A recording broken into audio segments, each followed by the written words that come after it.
When I start out to make a fool of myself, there's very little can stop me. If I'd known where it would end, I'd have never let anything start. If I had been in my right mind, that is. But once I'd seen her, I was not in my right mind for quite some time. Good evening, said I, thinking myself a very gay dog indeed. But here was a beautiful girl all by herself and me with plenty of time, nothing to do but get myself into trouble. Some people can smell danger. Not me. I asked her if she'd have a cigarette. It's my last one. I've been looking forward to it, so please don't disappoint me. But I don't smoke.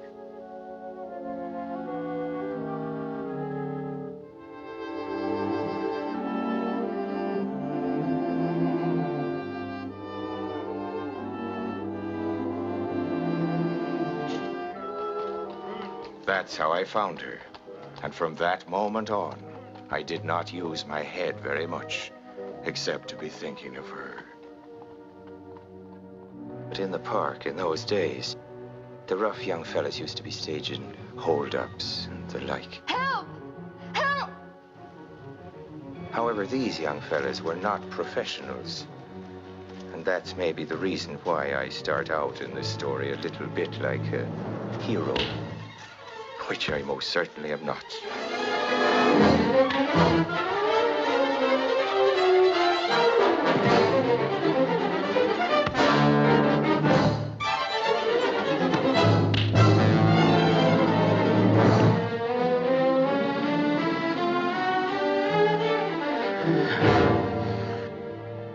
The cab driver was waking up. He was okay, so I borrowed his carriage to drive the lady home. In a short while, she recovered herself and brightened up. What were the things I found to tell her? To get her mind off the scare she'd had, you know, and to set her thinking as well of the brave fella that had rescued her. Rosalie. Fair Rosalie. It's a name I'm after calling. Rosalie? Why not? It's a gorgeous, romantic little name entirely. My name's Mike. You're a character. I'm nothing more than a poor sailor man, and him with the princess of Central Park riding along at his side, Princess Rosalie. I want to know, where does the princess come from? I don't know why she should tell you, but... Well, her parents were Russian, white Russian. You never heard of the place where she comes from. Would Your Highness care to gamble? Gamble? She's done it for a living. I bet you $1 I've been to the place where you were born. Chifu. It's on the China coast. Chifu. It's the second wickedest city in the world. What's the first? Macayo, wouldn't you say so? I would. I worked there. You worked in Macayo? Here's your $1. How do you rate Shanghai? I worked there, too. Yeah, as a gambler? Well... Hope you were luckier tonight. You need more than luck in Shanghai. Do you know what? What? I bet I could drive the cart from down there inside with you. There's a police car on the other road. No, we'd best get out of the park. The horse and cart would make it too simple for the cops to be finding us. You don't like them very much, do you, The Mike? cops, they can struggle along without our doing their work for them. Watch where you're going, Mike. Get that nag out of here. Now the cops are bound to pick us up. We'd best leave the cab here and walk. Whoa! You certainly don't like the police. I do not. My car's right there in the garage, anyway. Tell me, Michael, is there some reason why the police don't like you? Well, they never put me in jail. In America. You know, the nicest jails are in Australia. The worst are in Spain. What law did you break in Spain? I killed a man. Just now, you almost killed a girl. Is there a law against that? Try it. You won't like the jails in America. So they put you in jail for murder in this country? I didn't think so. There was a man killed his wife in Frisco last week. She'd gone to the icebox for a bit of supper. He thought she was a burglar, he said. He shot her 5 times in the head. Number 47. He had a good lawyer. Evidently, I saw his picture in the newspaper. Bainbridge or something. Bannister. Right, Arthur Bannister. It said he was the world's greatest criminal lawyer. Like the world's greatest criminal. Some people think he Here's is. your car, ma'am. Send the bill to my husband. If you're a sailor, Michael, there's a job for you. Would you like to work for me? I'd like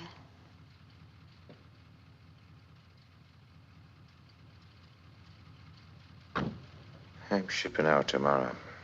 So are we, to the west coast by way of the canal. We're short a man on the crew.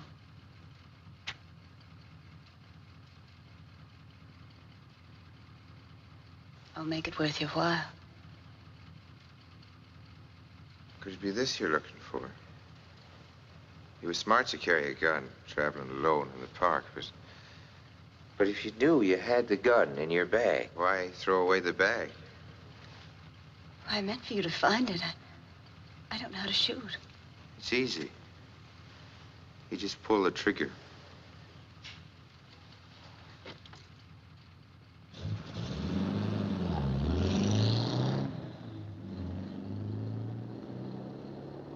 Some dame, ain't she? Yeah, and some car.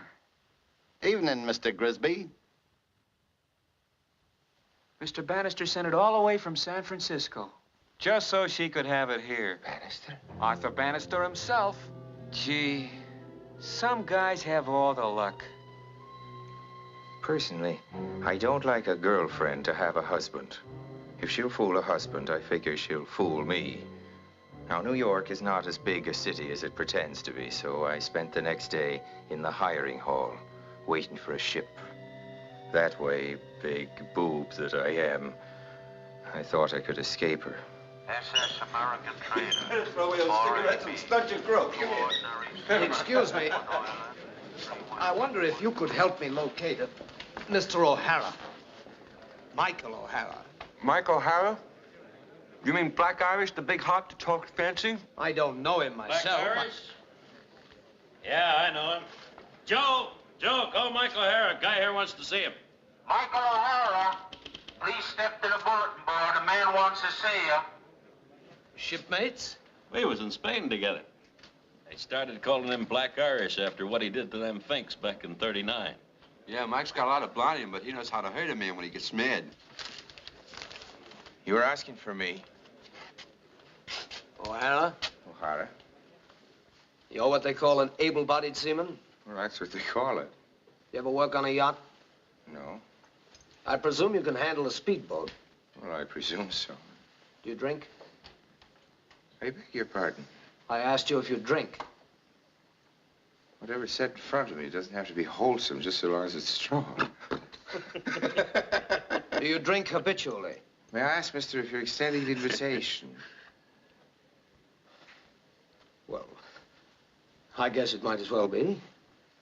Now, Mr. O'Hara, if you'll show me to the nearest bar, we'll sit down together and discuss your coming to work for me. My name is Bannister.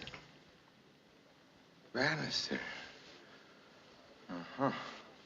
Hey, boys, represent Mr. Arthur Bannister, the world's greatest criminal lawyer. He'll get you out anything. It's Jake Bjornsson and, Goldie, right? Chaim Goldfish is the name. Glad to know you, Mr. Bannister's wife sent him to get me. Isn't that right, Mr. Bannister? Now, Mr. Bannister is going to buy us all a few drinks while I entertain myself by refusing to go to work for him.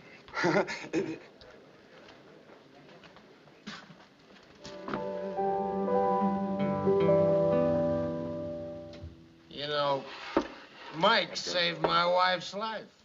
Oh? Here. Indeed. Would you mind inciting these Clarence number 4?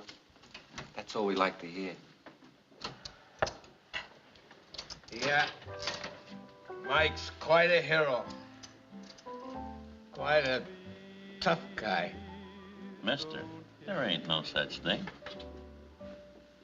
No such thing as tough guy. What's a tough guy? I don't know. A guy with an edge. What makes him sing better than me? Something in here. What makes it loud? A microphone. That's his edge. Edge? A gun or a knife, a nightstick or a razor, something the other guy ain't got. Yeah, a little extra reach on a punch, a set of brass knuckles, a stripe on the sleeve, a badge that says cop on it, a rock in your hand, or a bankroll in your pocket. That's an edge, brother. Without an edge, there ain't no tough guy. You hear that, Black Irish? It's true. Well, bear it in mind.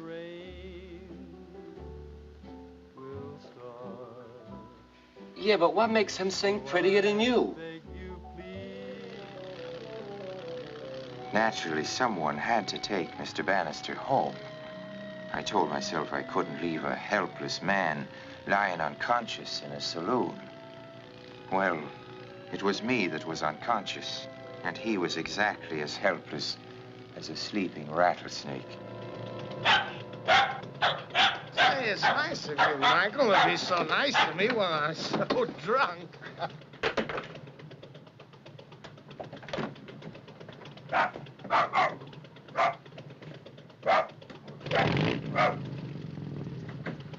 I wasn't sure you'd come.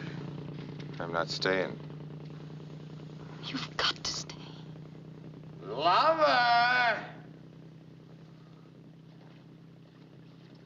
Gonna be a real nice cruise. First the Panama Canal, then up the Mexican coast. We need a bosun, Danny boy. Ever done any sailing? A bit of it. I saw you last night at the garage, it was. Somebody else, Danny boy. Not me. Don't go. She needs you bad. You stay. Hey, Mike, if you play your cards right, I think we can get a job for the both of us. I think we'll take it.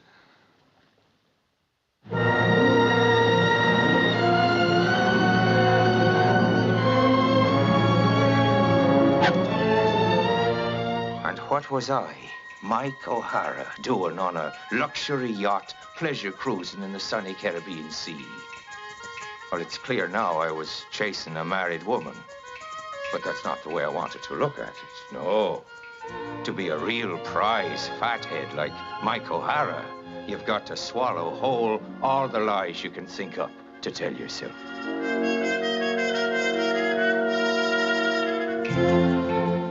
Our little expedition spent some weeks in the West Indies, dawdling around, seeing the sights, laying in supplies, and getting into more trouble.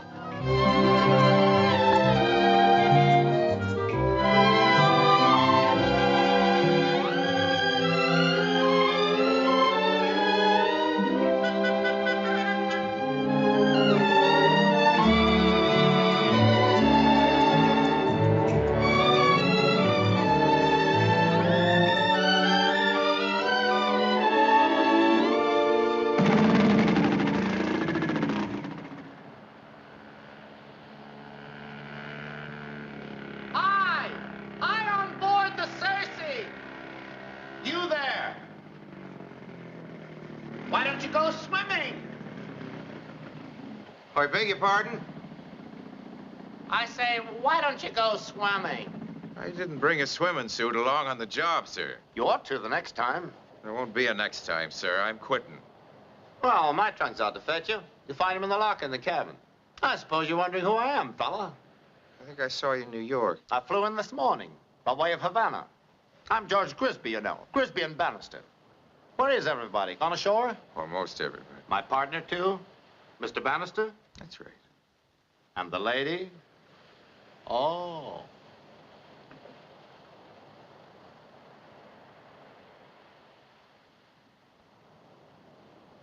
Mr. Bannister tells me you once killed a man. You are Michael, aren't you? That's right. I'm very interested in murders. Forgive me if I seem inquisitive, but where'd it happen? At Murcia. How'd you do it?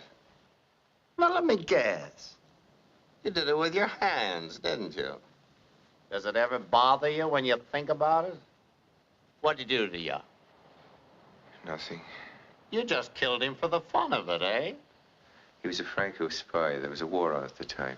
Then it wasn't murder, I suppose. Tell me, would you do it again? Would you mind killing another man? I'd kill another Franco spy. I was on a pro-Franco committee, fella, during the Spanish War. Would you kill me if I gave you the chance? I may give you the chance. Michael! Michael! Before Lee went ashore, did he make up some lunch for me? Yes, ma'am. Is there enough for two? I'm sure I don't know, sir. Why don't you ask Mrs. Bannister? You ask her. Would you like a good paste in the eye, sir?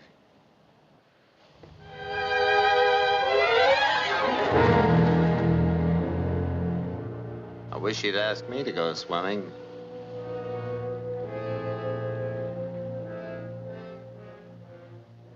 She'll ask you. wait and see.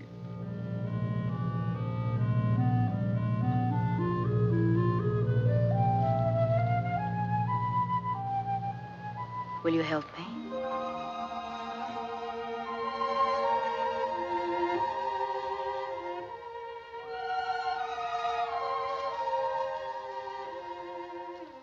Give me a cigarette. I'm learning to smoke now. Ever since that night in the park,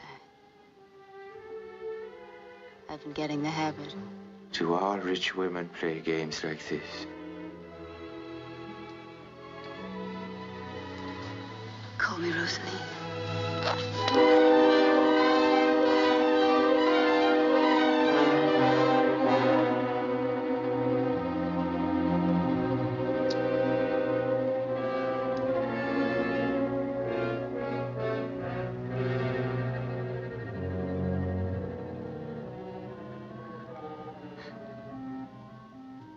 I didn't think you would do that. I didn't either. You're scared, aren't you? You're scared. I'm scared, too.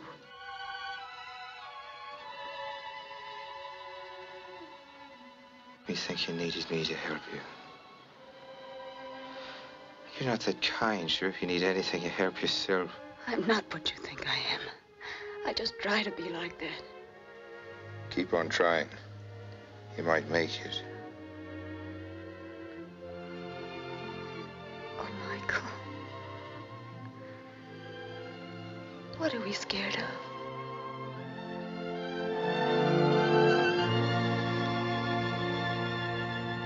So long, kiddies! Now he knows about us. I wish I did. Bye-bye.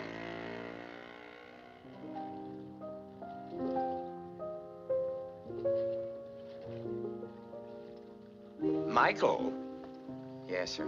Michael, Mr. Grisby has just told me something I'm very sorry to hear. Lover, this really concerns you more than anyone else. Don't take your arms away. According to George here, Michael is anxious to quit. Comes a change in weather. Did you know about that, lover? No, I didn't. Shut up, George. What's the matter, Michael? The hour's too long? No, sir. How about the money? I don't care about that, sir. So money doesn't interest you, Michael. Are you independently wealthy? I'm independent. Of money? Before you start that novel Elsa says you're going to write, you better learn something. You've been traveling around the world too much to find out anything about it. That's good, Arthur. Well, sir,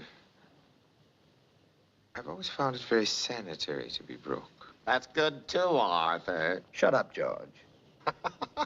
Money cannot bring you health and happiness, etc. Is that it? Without money, I'd be flat on my back in the ward of a county hospital. Look at this yacht. It once belonged to Jules Backrack, the great Backrack, who kept me out of his club because my mother was a Manchester Greek. I got him on perjury. He died bankrupt. And here I am. George. Each man has his own Like idea of this happiness, of course. I haven't got a match. But money is what all of us have in common. Take Bessie here. She used to work for Backrack. I pay her more, don't I, Bessie? Yes, Mr. Bannister. Her salary means happiness. It means a home. 3 rooms for 2 families. Bessie's a grandmother and a widow, and only one of the boys is working. Isn't that right, Bessie? Yes, sir. Yes, of course it is. So Bessie goes to church every Sunday she gets off, and prays to God she'll never be too old to earn the salary I pay her.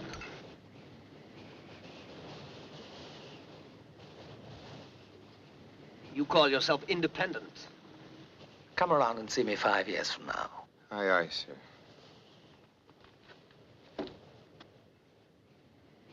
Sing it for us again, lover. Why do you stand for that, Bessie? I'm quitting. Why don't you? You heard him, Mr. Poet. I need the money. Talk of money and murder. I must be insane. Or else all these people are lunatics. That's why I can't leave. That poor little child he married. Somebody's got to take care of her. Don't hold me, but if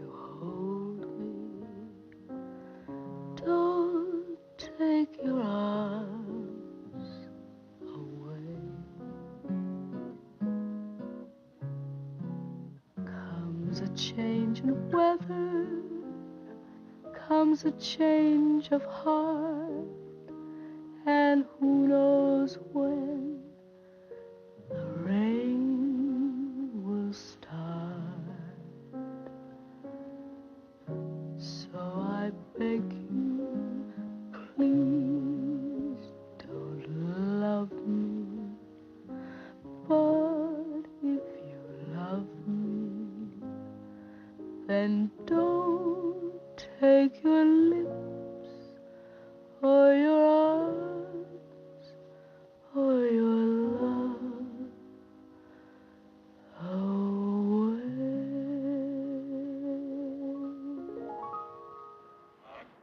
Rub, rub, Glosso Lusto in your hair. Keep it Glosso Lusto bright. Glossolusto is right. Glosso Lusto. So remember, ladies, use Glosso Lusto. Pleases your hair, pleases the man you love. Will you help me? Love. Do you believe in love at all, Mrs. Bannister? Give me the wheel.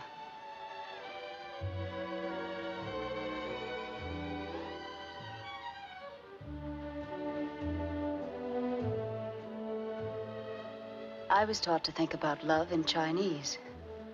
The way a Frenchman thinks about laughter in French? The Chinese say it is difficult for love to last long. Therefore, one who loves passionately is cured of love in the end. Well, that's a hard way of thinking. There's more to the proverb. Human nature is eternal. Therefore, one who follows his nature keeps his original nature in the end. Lover? Yes? Aren't you glad I talked Michael into coming along? Lover? He must have changed his mind about me. Faith, Mr. Bannister, I've already told your wife. I never make up my mind about anything at all until it's over and done with.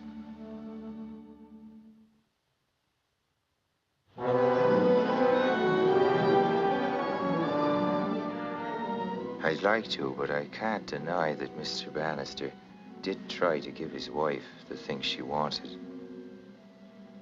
She'd said once that she liked picnics. We were on our way up the Mexican coast when he decided to stop and give her one. Well, Mr. Bannister's picnic party was most typical of him. A lot of trouble and a great deal of money went into it, but it was no more a picnic than Bannister was a man.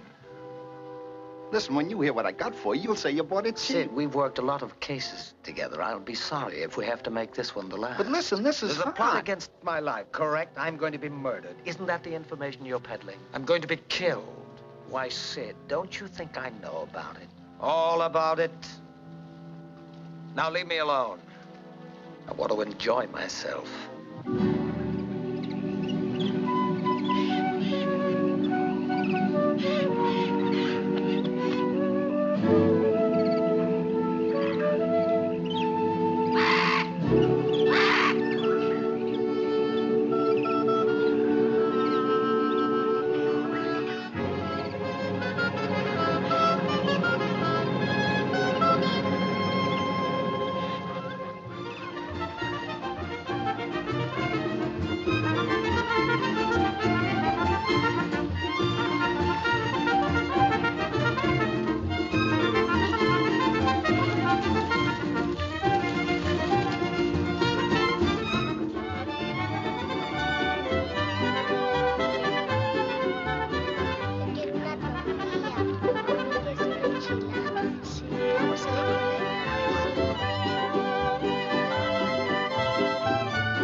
Michael, I tried to tell you before. He isn't really a steward. He isn't a good one, that's sure. He's a detective, Michael. My husband hires him to watch me. He wants to fix it so I'll never be able to divorce him. He means we can divorce you. I haven't a cent, Michael. He wants to cut me off without a cent. Does that matter so much? I shouldn't see it would. Oh. I told you, sweet, you don't know anything about the world. Well, lately I've been rounding out my education.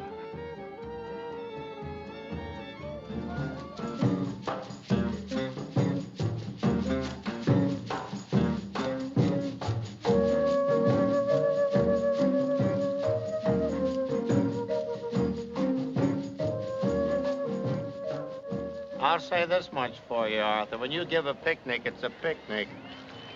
Time for another? Arthur. Time for another. You know what? Michael still What? insists. I beg your pardon?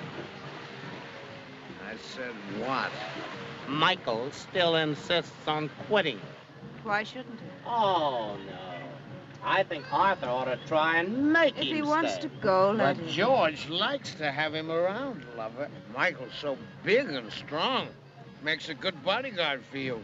Isn't that what you said, George? I don't need a bodyguard. That's right. Not even a big, strong bodyguard, Don't make lover? another drink. With an Irish brogue? Arthur's had enough. You know, George thinks Michael's fallen for you, and that makes me unhappy. George hopes. But George is wrong again. No, Arthur. George is I always didn't say wrong. anything about Make me Michael and another Elsa. drink, George. Another Grisby special coming up. You know, you're a stupid fool, George. But you ought to realize I don't mind it a bit if Michael's in love with my wife. He's young. She's young. He's strong. She's beautiful. Sit down, darling. Where's your sense of humor? I don't have to listen to you talk like that. Oh, yes, you do, lover. No, Arthur. You leave Elsa alone. Come to think of it, why doesn't Michael want to work for us? Why should he? Why should anyone want to live around us? Where's his sense of adventure? Broom! Broom! Excuse me, sir. He's over there eating. Tell Michael to step over here for a moment. Aye, sir.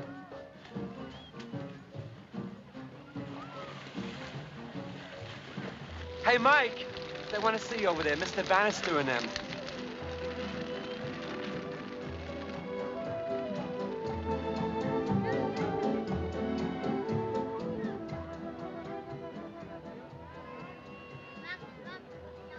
Well, Michael, Well, Mr. Bannister. my wife's lost her sense of humor, Michael, and you've lost your sense of adventure. Sit down and have a drink. Give him a drink, George. And don't look so shocked. Michael may not be in the social register, but then neither are you anymore.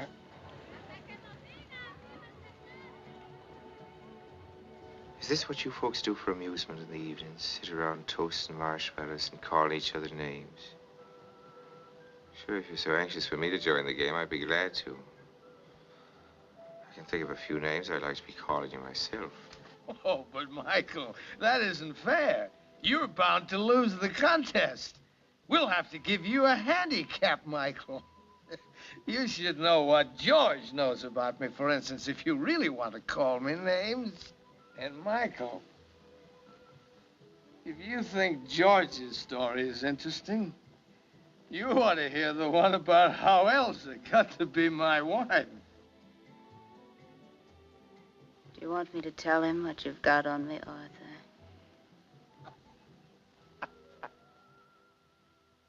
Do you know, once, off the hump of Brazil, I saw the ocean so darkened with blood it was black, and the sun fainting away over the lip of the sky.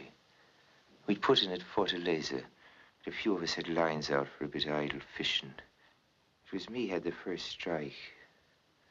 A shark it was. Then there was another, and another shark again. It all about the sea was made of sharks, and more sharks still, and no water at all. My shark had torn himself from the hook. And the scent, or maybe the stain, it wasn't him bleeding his life away. Drove the rest of them mad. Then the beasts took to eating each other. In their frenzy, they ate at themselves. You could feel the lust of murder like a wind stinging your eyes. And you could smell the death reeking up out of the sea. I never saw anything worse until this little picnic tonight. And you know, there wasn't one of them sharks in the whole crazy pack that survives. I believe in you now.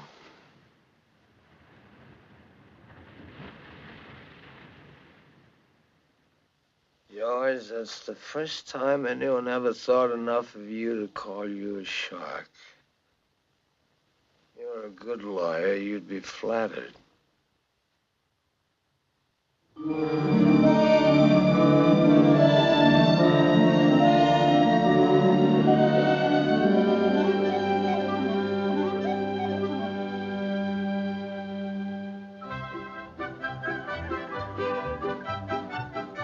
Where's Mrs. Bannister? I'm sure I don't know, sir. She adores it here in Acapulco. So do I. Yeah, it's nice and quaint. But what I want to know is when are we going to get back to Frisco? Mind walking with me, fella? I know all the best places. You might enjoy it. I want to make you a proposition.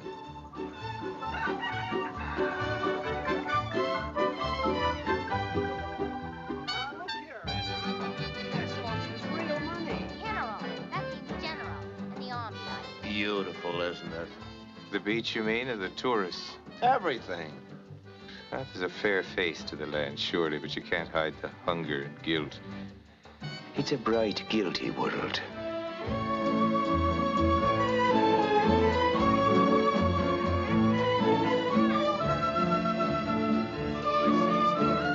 Darling, of course you pay me. What's your guess, Michael? Think the world's coming to an end? Well, there was a start to the world sometime, so I guess there'll be a stop.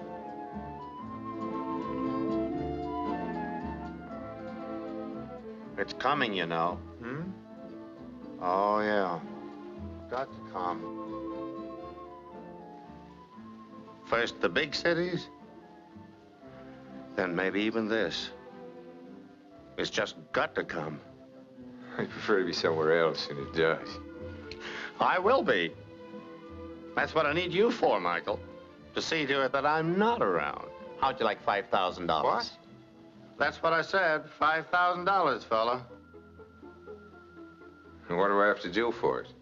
I'll fill in the details later. Meanwhile, think it over, Michael. It's $5,000. It's yours. All you have to do is kill somebody. Who, Mr. Grisby? I'm particular who I murder. Good boy. You know, I wouldn't like to kill just anybody. Is it someone I know?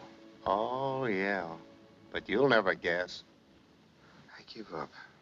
It's me. I'm perfectly sober, Michael. I'm willing to pay $5,000 if the job is well done. This is a straightforward business proposition. I want you to kill me. So long, fella.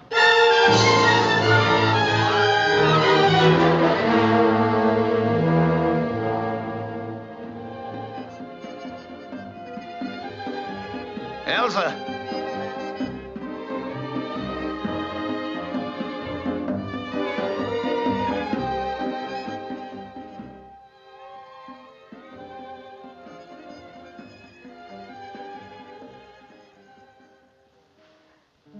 Michael, Yes, you talked to George yesterday. I did. Did he say anything about us? He's afraid the world's going to explode. He talked about suicide.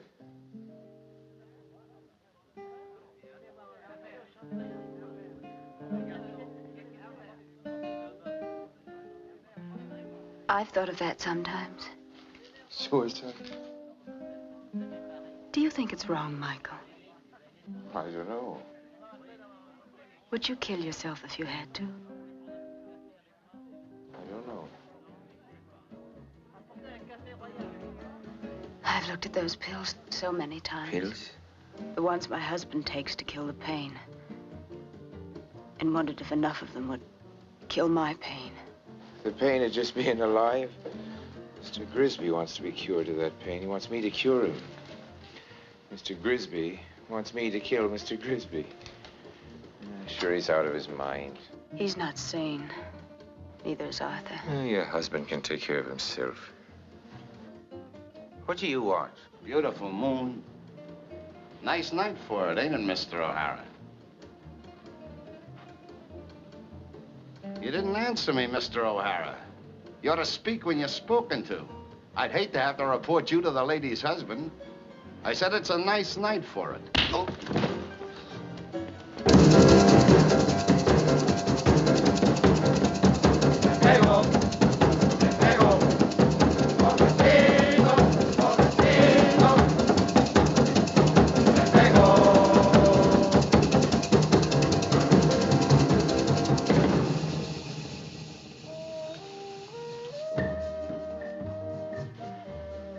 Would you care to dance with me?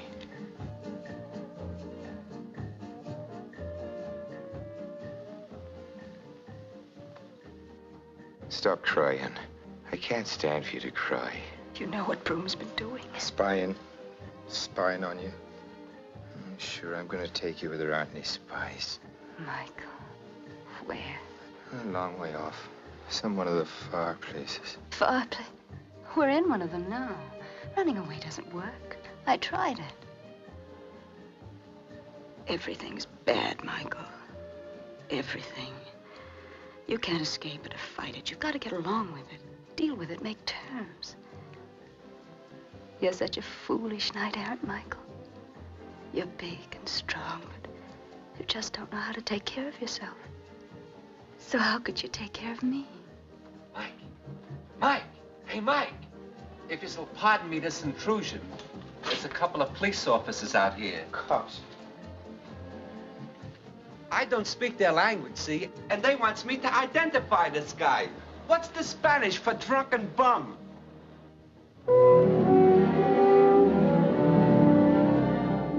It was early October when we made San Francisco and dropped anchor across the bay from the city in Sausalito. It had been a most interesting cruise. All very rich and rare and strange. But I had had no stomach for it. To begin with, living on a hook takes away your appetite. You've no taste for any pleasure at all but the one that's burning in you. But even without an appetite, I had learned it's quite amazing how much a fool like me can swallow. Please, Michael, be careful.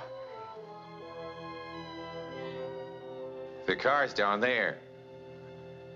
Mr. Bannister's waiting to take you into the city, to San Francisco, but you're not going with him. You're going with me. Michael. You think I can't take care of you? You think I'd be after running off you to a desert island to eat berries and goat's milk? And I'd have to take in washing to support you. Hello, kiddies. There's George. What would you say to $5,000 to get us started? We've got a date with a couple of beers, fella. Arthur was asking for you. He wondered where you'd gone. I won't tell him. You didn't answer my question. $5,000. Goodbye, Michael. Can we start on that? Would you have to take in washing on $5,000?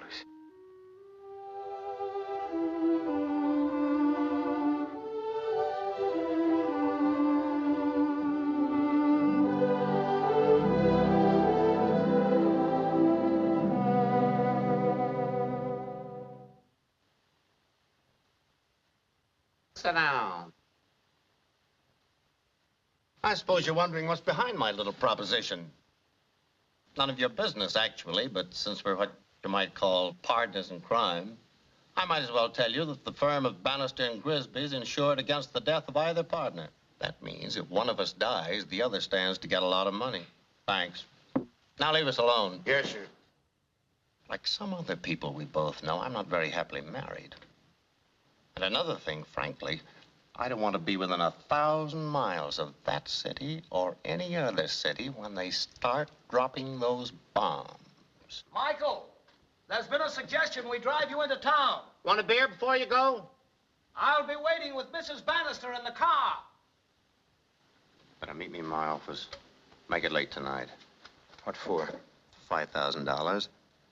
That ought to take a girl and a sailor on quite a nice little trip. I'll meet you at your office. Do. It's a little paper I'd like you to sign. It's nothing very binding or important, really. Just a confession of murder. Here's to crime.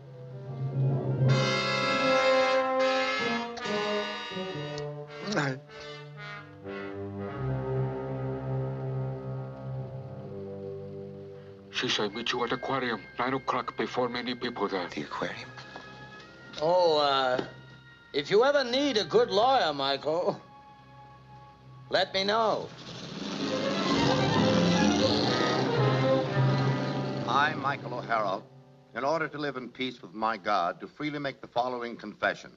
On the evening of August 9th, that's tomorrow night, fella, I shot and killed Mr. George Grisby, placing his dead corpse in the Sausalito Bay. Just a minute.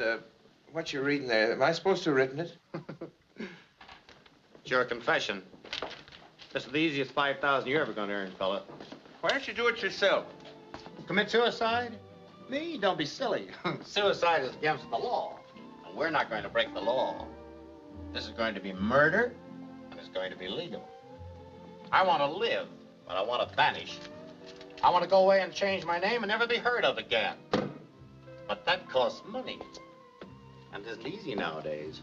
If they're looking for you, they'll find you. Unless they think you're dead. They'll find you even on the smallest island in the South Seas. That's where I'm going to be, fella. On that smallest island. I'll mail the rest to you after the murder. But I want to live on that island in peace. That won't be possible unless the world is satisfied I don't exist. You know, the law is a funny thing, fella. The state of California will say I'm dead. Officially dead.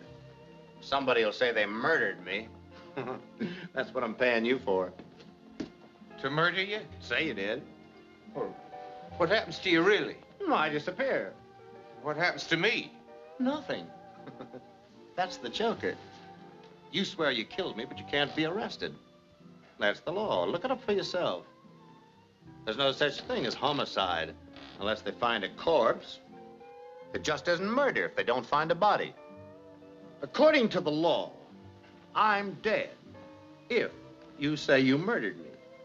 But you're not a murderer unless I'm dead. Silly, isn't it?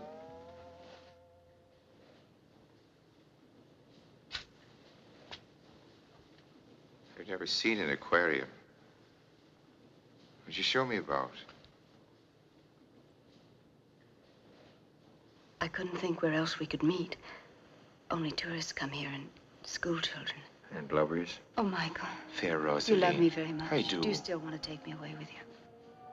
Why do you ask me that? Tell me where we'll go, Michael. Will you carry me off with you into the sunrise? Stop tormenting me. I'll take proper care of you. You won't starve. I don't care where it is, Michael. Just take me there. Take me quick. Take me.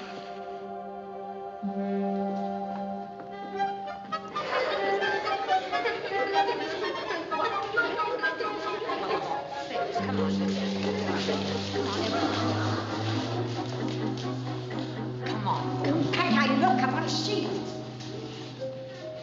I don't want you to worry about us, Rosalie. Oh, Michael, I'm making worried about arrangements. you. The things you said yesterday about money. You didn't sound like you. You're not going to try anything foolish, are you? I'm afraid so. Something very foolish indeed. I, Michael O'Hara, in order to live in peace with my God, do freely make the following confession. Read the last part. That explains the whole of it. We arrived at the boat landing at approximately 10:20. Mr. Grisby said he heard a sound, something suspicious. He said he was frightened of a holdup and asked me to get the gun out of the side pocket of the car just in case. I reached in and got the gun, but I had hardly taken hold of it when the gun went off by accident in my hand. Then I saw that Mr. Grisby was all covered with blood. It took me a minute to realize that Mr. Grisby was dead, to realize that I, Michael O'Hara, had killed him. But I don't understand, Michael. What were you doing with George in Sausalito? Says Mr. Grisby wants to spend the night on the yacht and asked me to drive him there. That's when I killed him. You see, with the rough tide there is in the bay, they wouldn't recover the body if there was one. You don't understand, darling. He isn't dead yet. Grisby's alive. He won't be murdered till tonight. Is that foolish enough for you? My husband wrote that thing and got you to sign it for him. It's one of those famous Bannister tricks. No, it's Grisby's idea. It seems Mr. Grisby wants to disappear, and this is a scheme of his to get himself declared dead. There's more to it than that, Michael. I don't know what, but there's more. It's a trap of some kind. You meet George tonight, just as he arranged. Go with him to Sausalito and do whatever crazy nonsense he asks you to do. As long as nobody gets hurt, it won't matter. But don't let him out of your sight. Maybe George isn't as big a fool as he seems to be, but I'll swear my husband's behind this whole thing. Oh, Michael, why did you let yourself get dragged into it? Sure, because I'm a fool. A deliberate, intentional fool. And that's the worst kind. How didn't you know? Yes, my beloved fool. I know.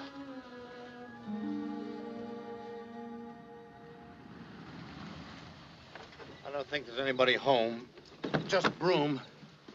Mr. Bannister's in the city, and Mrs. Bannister, I think, went to the movies. Better wait for me in the kitchen. Okay. Make some coffee. We'll both need it. I've got things to attend to.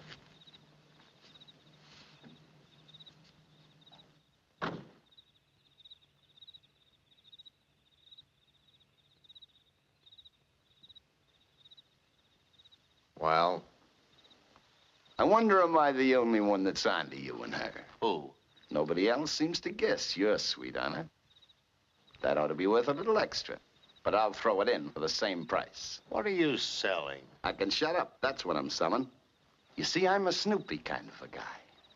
I find things out. I get around. I got around one afternoon in Sausalito. I overheard a little conversation down in Mexico. I found out about a little plot of yours.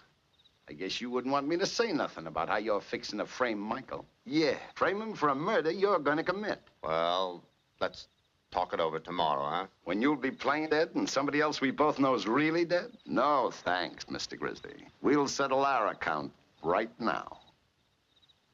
All right, Broom. If you insist.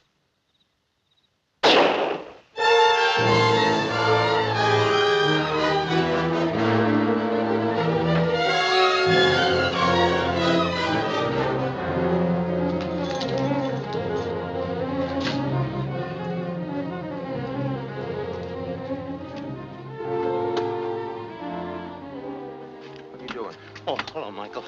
I'm sorry. You drive. Were you shooting a gun? Yeah, we're just doing a little target practice.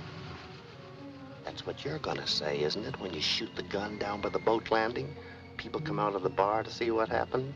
You're gonna say, I was just doing a little target practice. Of course, really, you're supposed to have shot me. And later, when nobody's looking, you're supposed to have thrown my corpse into the bay.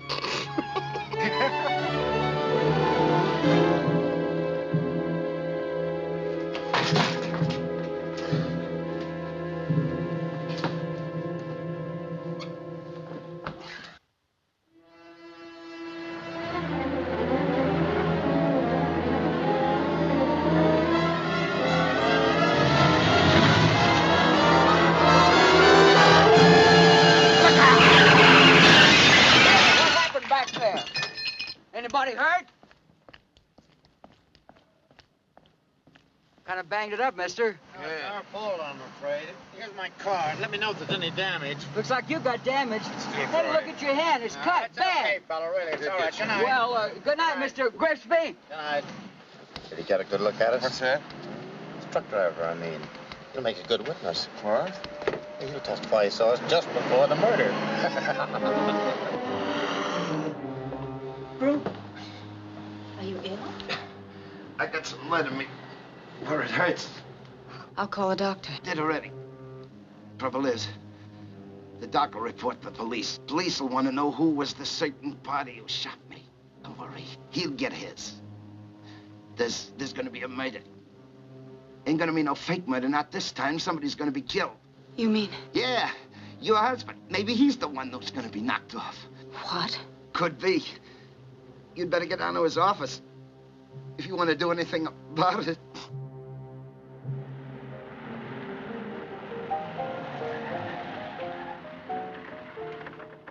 What are you doing? Getting blood all over the floor of the car. My blood. It's perfect. If you shot me, there would be blood, fella, see? Now, when you get back to the garage, start washing out the blood stains. You're trying to wipe out the evidence, see? But be careful not to do such a good job that they can't analyze the stains. Just try to wash that out. Now, come on, get the guns in the glove compartment. Good. Come on now, let's go.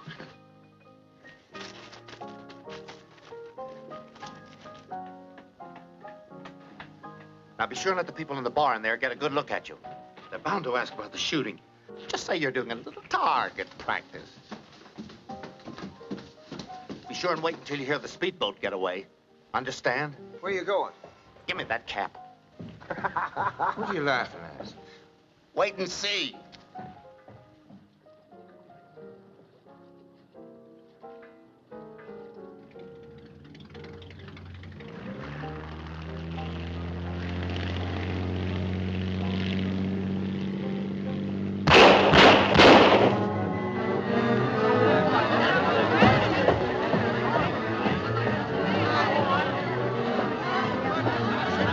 Get the law!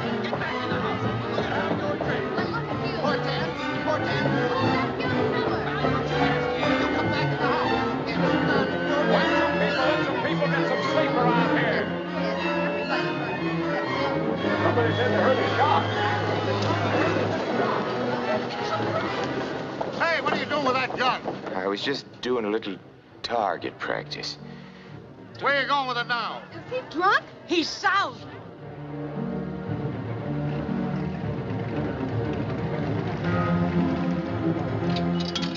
San Rafael, please. San Rafael, please.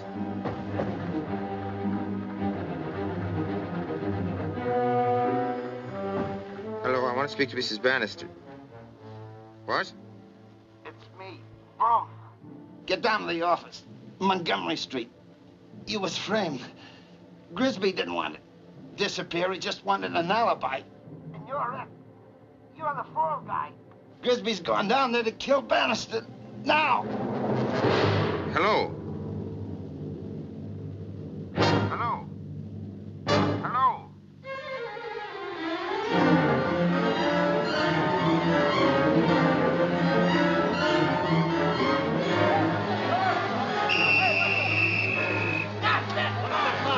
Stop the car!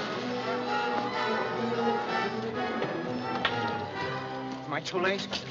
What do you Save Mr. Bannister. Who? Who are you? Bannister. Hey, that's blood, ain't it? All over his clothes. Will you? Thing all over the sink. Where? Will you let go of me? Hold on. Blood all over. Give us your name. Michael O'Hara. Will you tell me what happened? Hey, listen to that paper I found on his It's body. nothing. I want to know about Mr. Bannister. Go ahead, Joe. I'm Michael O'Hara. In order to live at peace with my God... Yes, Michael? You were asking for me?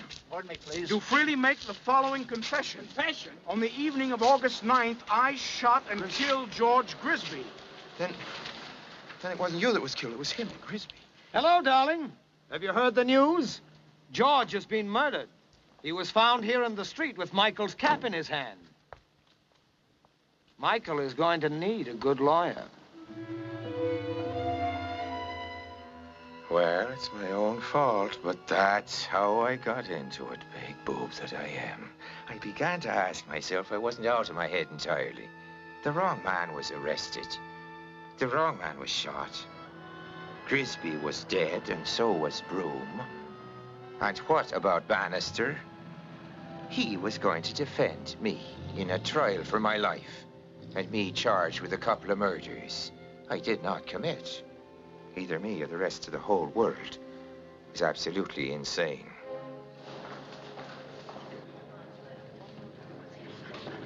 You know my associate, Mr. Seeley, dear. He's Hello. arranged for your pass into the jail. It's right here in the building. You want him to take you? I'd rather go by myself. All right, Seeley. I'll join you in the office. Okay, Mr. Bannister. Excuse me, Mrs. Bannister. So you want to be alone with Michael? It was your idea. Morning, Bannister. Good morning, Judge. That boy of yours still in the hospital? Been home since Tuesday. Well, that's fine, Judge. Thanks. Wasn't it your idea? What's that, lover? Oh, I beg your pardon. Wasn't it your idea? Isn't it your idea to save Michael from the gas chamber? And Arthur Bannister is the only one who can do it. What do you Be sure and get Hello, that. Galloway. Hi, Bannister. How's tricks? You know our district attorney, dear? How do you do, Mrs. Bannister? Oh, Fassbender. I was the murdered man's partner. The other victim was my servant. If I defend Michael, any jury is going to figure I have reason to believe that he's innocent. And you have reason to believe that Michael is innocent?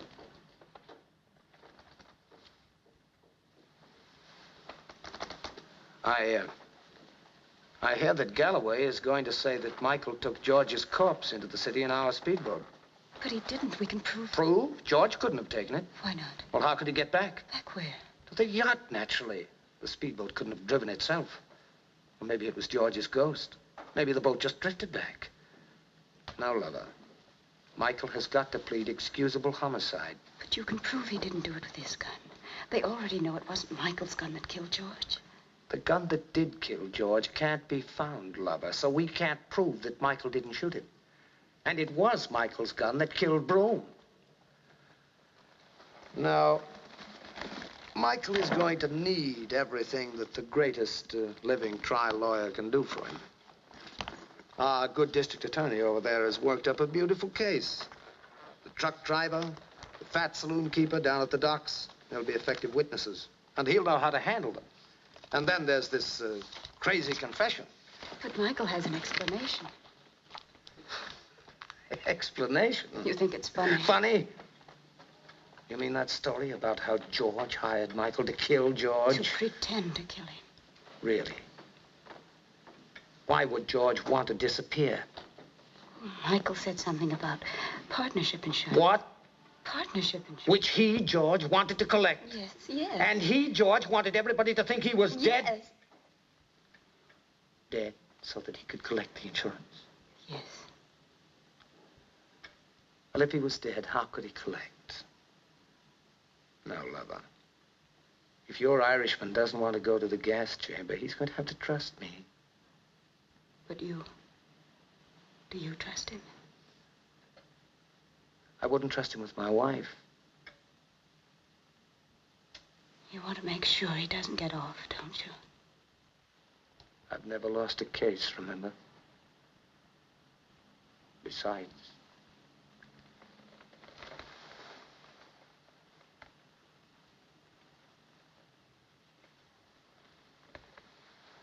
my wife might think he was a martyr. I've got to defend him. I haven't any choice. And neither have you.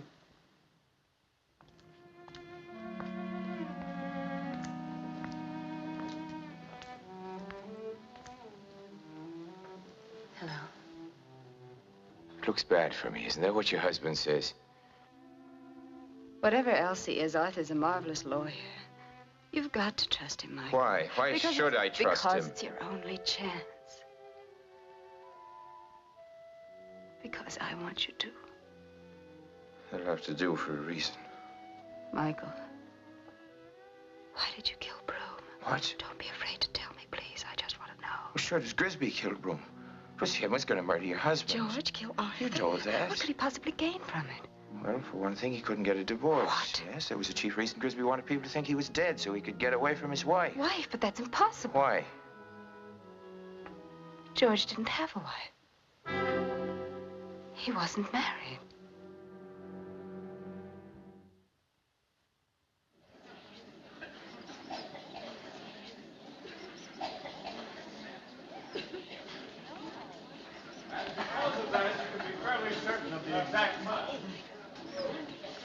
Mrs. Bannister, hey, I saved a seat for yous. Would you gentlemen please move over? Don't you? Oh, I just want to look at her. Sit down. Question calls for the operation of the officer's mind. Sustained. Very well. In the interest of saving time, we'll proceed. As I'm sure Officer Peters is most anxious to go home to his wife and family before returning to duty. Now then, Officer Peters, except for the blood, the clothes were dry. Yes, sir. They were dry. Yet the defendant stated in his confession that he threw the body into the bay. Your Honor, the district attorney isn't cross-examining. He's making speeches. That simply isn't so. I move for the declaration of mistrial. These are grounds that the jury is being prejudiced. These are some of the great Bannister's trial tactics in appeal for sympathy. District attorney is beginning to get vicious. When you two gentlemen get over your argument, tell me who won. Then I'll decide on the objection. Objection sustained. Your witness, Mr. Bannister. No questions. Except, yes. Officer Peters, I don't wish to keep you from your wife and children any more than the district attorney who was so concerned about them a moment ago. But I would like to ask you one question. Officer Peters, have you a wife and children? Well, no. Thank you. You may step down. Oh, your next witness. I call Arthur Bannister.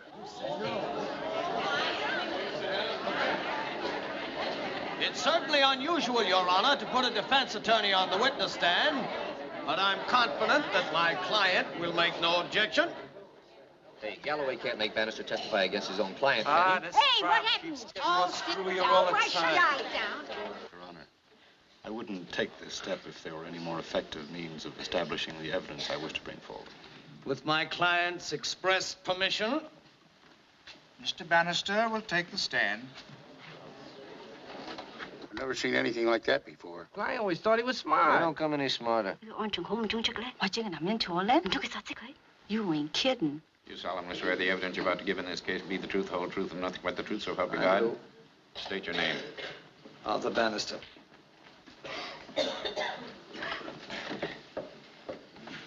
Mr. Bannister, you are a member of the bar.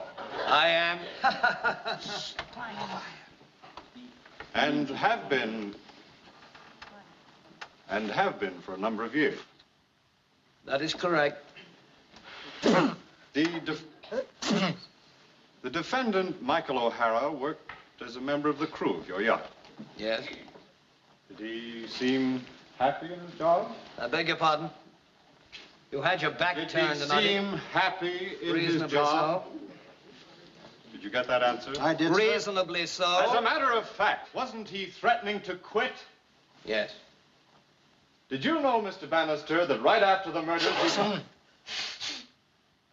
murders, we found the defendant's bags packed and everything put away in readiness for an immediate departure? Yes. Well, in your experience as an attorney, would this not indicate premeditation? The district attorney is again making speeches, Premeditation and plan making for flight? speeches and drawing conclusions. I am not drawing you conclusions. are drawing Now, conclusions. gentlemen. And he is asking improper questions in Improper order to questions, influence Your the Honor, jury. I think- And I must ask I'm Your afraid- Honor to declare a mistrial. Overruled. Exception. No further questions. Would Your Honor kindly explain to the jury that since the district attorney has placed me in the position of a witness, that I am permitted, as the defense attorney, to cross-examine myself? These are more of the persuasive Mr. Bannister's trial tactics. The jury is so instructed. Question. Mr. Bannister, did the defendant say anything as to why he had taken the job? Answer. Yes, Mr. Bannister. He reminded Mr. Bannister that Mr. Bannister had to go to the Seamen's Hiring Hall and use his persuasive powers to convince the defendant to take the job. Question. Can you think of anything else, Mr. Bannister, that is relevant to this inquiry? Well, I found this boy to be clean-cut, courageous, resourceful, honest, hardworking. Question. Now, Mr. Bannister, please answer the question yes or no. Can you think of anything else that is relevant to this issue? Answer. No. Very well. Thank you, Mr. Bannister. You may step down. Your Honor, I have a subpoena for a witness who was present in the courtroom. May I have the bailiff serve it at this time? Bailiff, we'll serve the subpoena.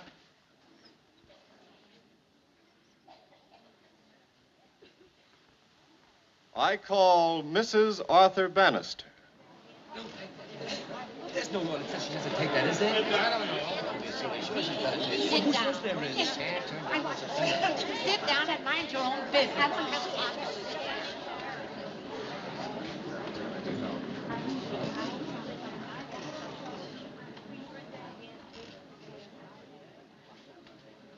Raise your right hand. Do you solemnly swear the evidence you're about to give will be the truth, the whole truth, nothing but the truth, so help you God? State your name. This is Arthur Bannister. Mrs. Bannister, did you ever have guards to police your house or the yacht on which you've just made a cruise? No, Why? we never felt the need of it. You have no children, have you? I have no children. You have no children. So you were never concerned about kidnappers, is that correct? That is correct. There was a man employed in your house and on your husband's yacht named Sidney Broom? Yes. You've known Mr. Broom for several years. No. Would it surprise you if I were to tell you that the detective hired by your husband in divorce cases was Sidney Broom? The man who was employed in your house as a butler and on your husband's yacht as a steward and who was subsequently murdered. I object. Does counsel deny that? Oh, overruled. Does counsel deny that the butler Broom is the detective Broom used by him in divorce cases? Mrs. Bannister, can you think of any reason why your husband would want to hire a divorce detective other than to watch you? I object. Objection sustained. As a matter of fact, didn't you and your husband have an argument about your showing an infatuation for O'Hara? We did not. Isn't it a fact that the defendant O'Hara made advances to you and told you he was infatuated with you? He was very respectful. Speak up, Mrs. Bannister. He was very respectful. And I think he was fond of... Just what is your definition of fond, Mrs. Bannister? As a matter of fact, you and Michael O'Hara have kissed each other, haven't you? To name one occasion, you were seen in the aquarium of this city kissing each other. Do you deny that?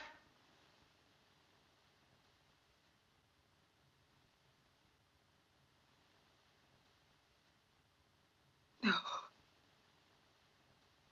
No further questions. Your witness, Mr. Bannister. No questions. The State Department has refused any comment. Meanwhile, here in San Francisco, the fate of Black Irish O'Hara, notorious waterfront agitator whose trial for the murder of socialite George Grisby has held the front pages these recent weeks, remains undecided, as the jury, already out 7 hours, has still to return a verdict. The whole Black Irish case, according to well-informed sources here...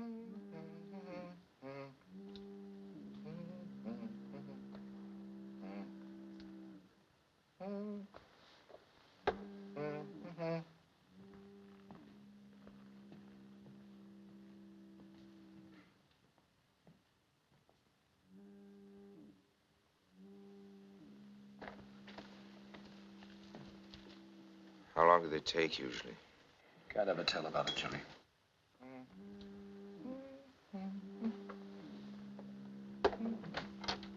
Excuse me, Your Honor. Oh, yes? The jury's coming out now.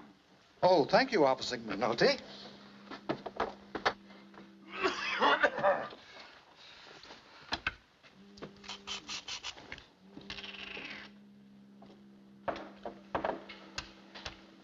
By the way, What has Elsa been telling you? Or did you imagine that I didn't know she's been coming to see you? She asked me to trust you. But you The don't. jury has reached its verdict, Mr. Bannister. What? Because I know you wanted me to be convicted. Now that it's too late for you to do anything about it, I might as well tell you. This is one case I've enjoyed losing. I'm coming to see you in the death house, Michael. Every day. Our little visits will be great fun. I'm going to ask for a stay of execution. I really hope it'll be granted. I want you to live as long as possible before you die. You're talking kind of tough, aren't you, Mr. Bannister? I've got an edge. I know you're going to the gas chamber. Don't be so sure. I know the killer. I know who murdered Grisby. Michael.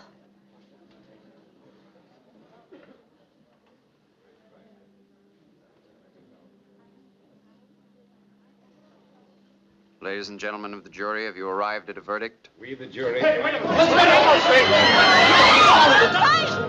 Bills! My shame!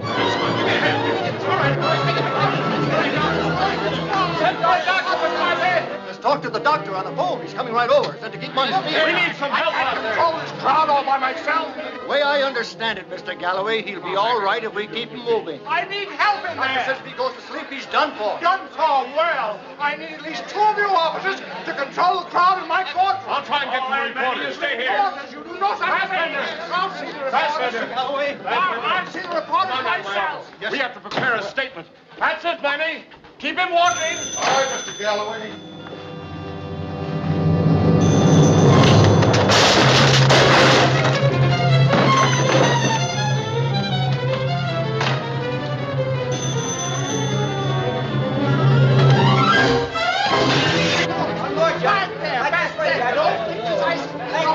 No pictures, please now.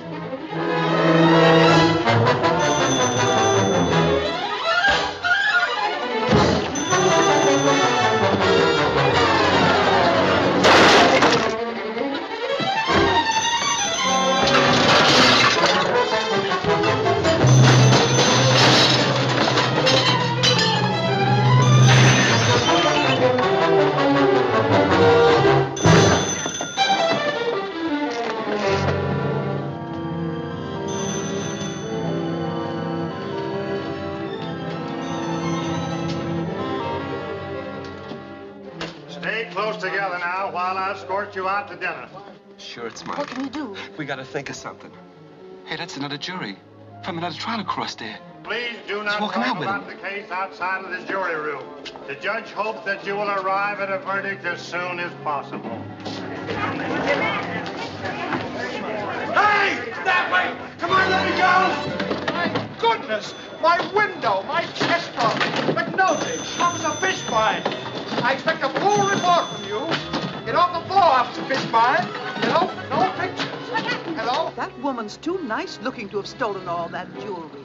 Jury duty is such a responsibility, don't you think? Hey, you! You were told not to talk about the case. Now, don't let it happen again. All right, keep moving.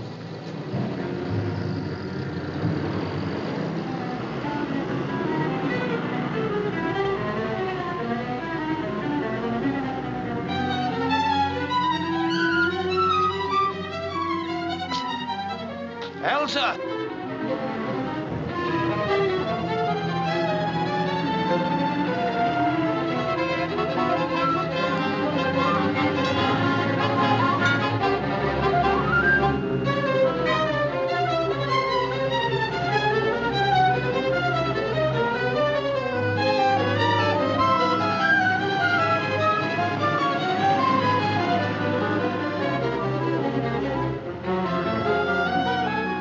Watcher.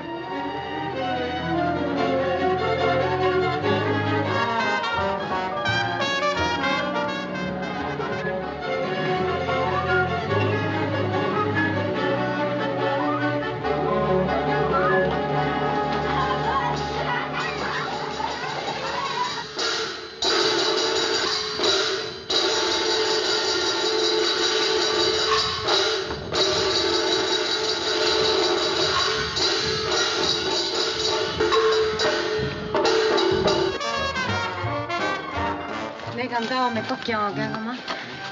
Cô hướng là ai hay doãn thôi. 頂住啊！你件四人入去，佢唱下杯，一張票。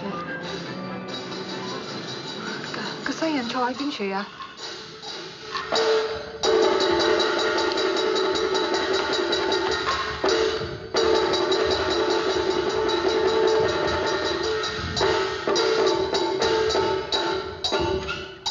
啱先邊處 ？Backstage mission。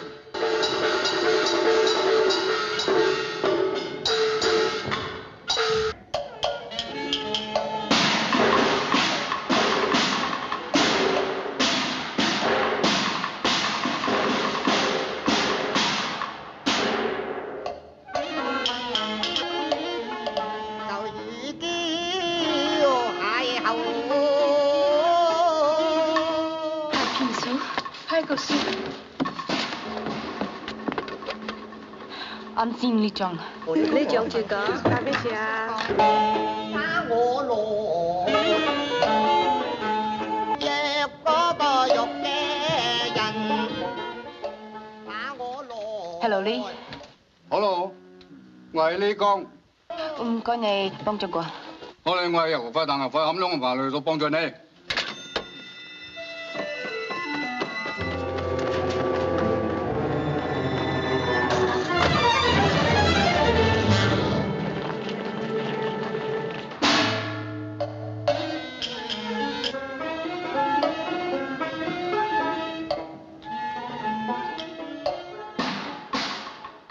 Why did you do it, Michael? I didn't. I'm not guilty. Oh, the pills, you mean the pills. I saw you begging me to swallow them, begging me with your eyes. But you didn't mean for me to take them all, of course, so I held some back, but not enough. I took too many of the pills. I'm faint. And now what? But I've got to find something Don't you first know they'll before I catch you? faint. Where do you I've think got you to can find hide? that gun. Gun? What? I've got to find the gun that killed Grisby. It'll prove I'm innocent. Well, I phoned her. Our servant Lee. We're trying to arrange something, someplace to take you. Just wait here quietly and watch the play.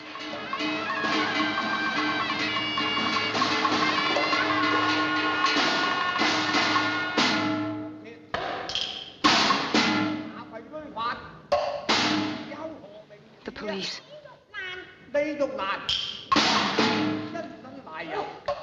Put your arms around me. 有鐵通，大人有何名字啊？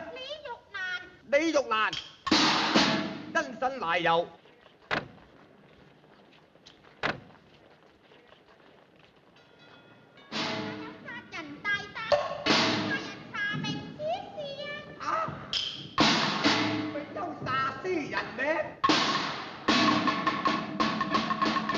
Don't move.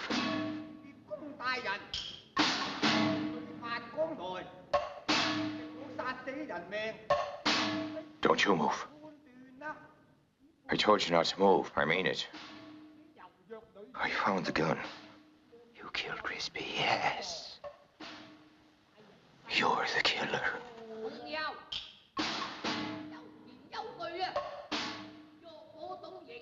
Need his help?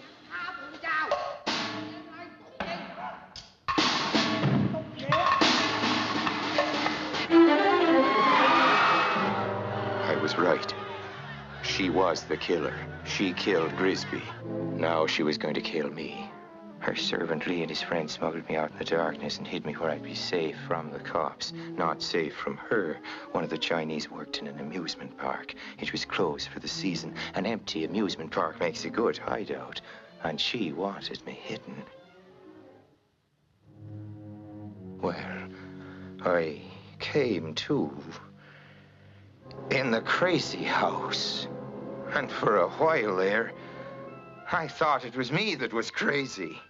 After what I'd been through, anything crazy at all seemed natural. But now, I was sane on one subject, her. I knew about her. She planned to kill Bannister. She and Grisby. Grisby was to do it for a share of Bannister's money. That's what Grisby thought. But of course, she meant to kill Grisby, too, after he'd served his purpose. Poor Howling idiot. He never even did that. He went and shot Broom, and that was not part of the plan. Broom might have got to the police before he died.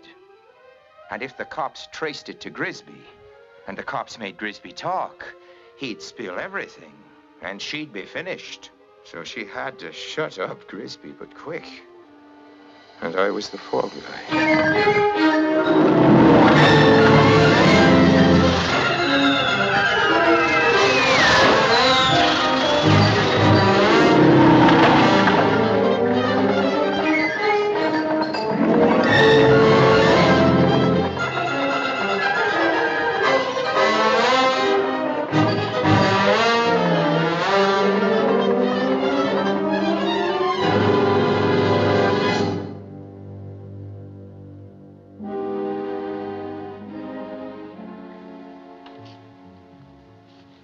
In here, we're less likely to be heard. I was thinking it was only your husband you wanted to kill. Why don't you try to understand? George was supposed to take care of Arthur, but he lost his silly head and shot Broom. After that, I knew I couldn't trust him. He was mad. He had to be shot. And what about me? We could have gone off together. Into the sunrise. You and me, or you and Grisby. I love you. One who follows his nature keeps his original nature in the end. But haven't you heard ever of something better to follow? No.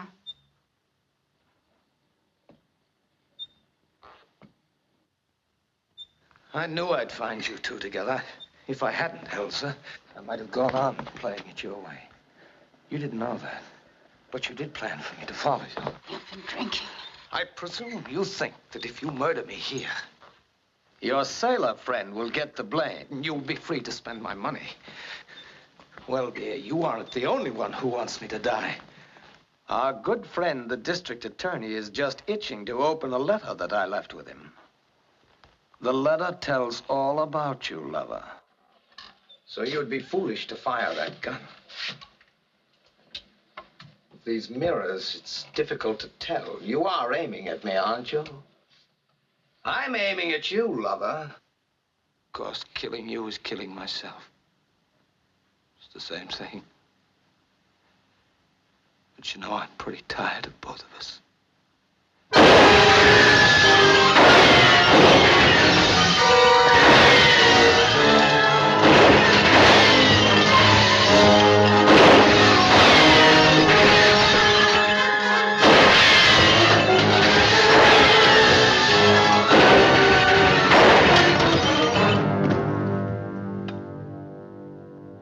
You know, for a smart girl, you make a lot of mistakes. You should have let me live. You're gonna need a good lawyer.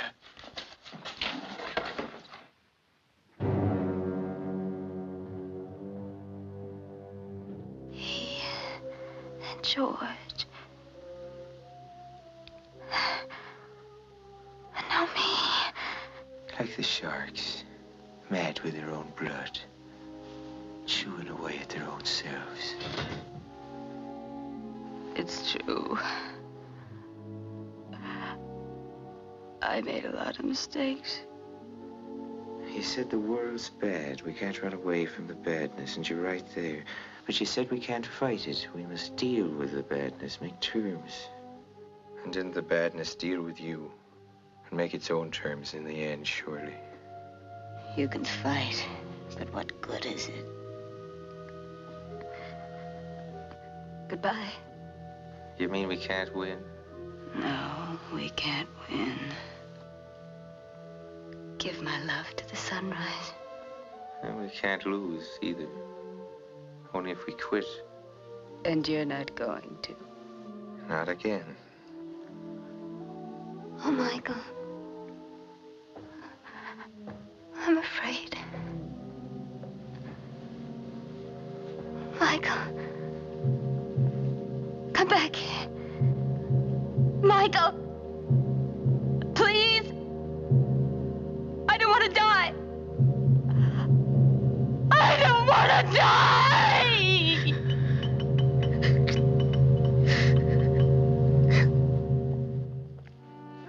want to call the cops, but I knew she'd be dead before they got there. And I'd be free. Bannister's note to the DA'd fix it. I'd be innocent officially, but that's a big word, innocent. Stupid's more like it. Well, everybody is somebody's fool. The only way to stay out of trouble is to grow old, so I guess I'll concentrate on that. Maybe I'll live so long that I'll forget her. Maybe I'll die trying.